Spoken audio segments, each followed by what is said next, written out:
Welcome to the Catholic Apostolate Center's Blogcast series. Today's episode is titled St. Andrew, What We Can Learn from the Hidden Apostle in Evangelization, written by Danielle Schmitz and read by Meghan Abando. A reading from the Gospel of John. Andrew, the brother of Simon Peter, was one of the two who heard John and followed Jesus. He first found his own brother Simon and told him, "We have found the Messiah," which is translated anointed. Then he brought him to Jesus. Jesus looked at him and said, "You are Simon, the son of John. You will be called Cephas," which is translated Peter. As we celebrate the feast day of St. Andrew the Apostle, I am always reminded of the hidden nature of St. Andrew's ministry, as seen in the passage from the Gospel of St. John above. Andrew is one of the first two apostles called by Jesus. Yet, we see very little of the rest of St. Andrew's specific ministry as an apostle outside of his crucial role in bringing St. Peter, his brother, to Christ.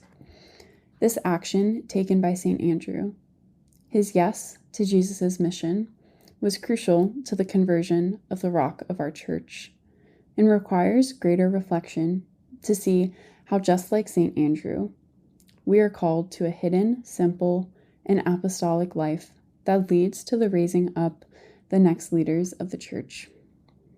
Like all things in the Christian life, St. Andrew's life changed when he met Jesus and was called to follow him. Earlier in the first chapter of John, St. Andrew leaves behind everything to follow Jesus, recognizing him as the way, the truth, and the life. Similarly, we, in living the Christian life, have all experienced that moment when we first heard Jesus calling us into relationship and adventure with him, and responded enthusiastically to that call, leaving behind the ways of the world to follow Christ. After being called, we see that St. Andrew helped to bring other people to Christ. He didn't want to keep the good news that he had found to himself. Not only did St. Andrew want to bring his brother Peter to Jesus, but he recognized that Peter had a mission in the church as well, and he rejoiced in what God wanted to do with the life and talents of his brother.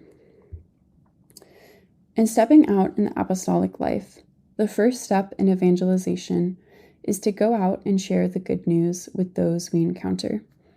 However, the second, and I believe more important step, is to recognize gifts in others that can help to build up the kingdom, and calling those people to use their gifts for God's will. This kind of evangelization is very hidden.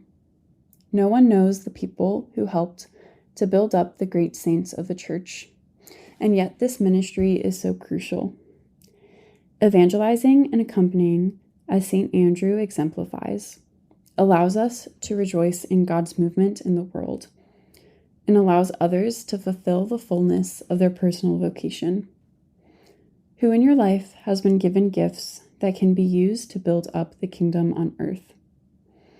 Take a step of boldness and guide them towards the Lord, so that their gifts can be used for the greater glory of God.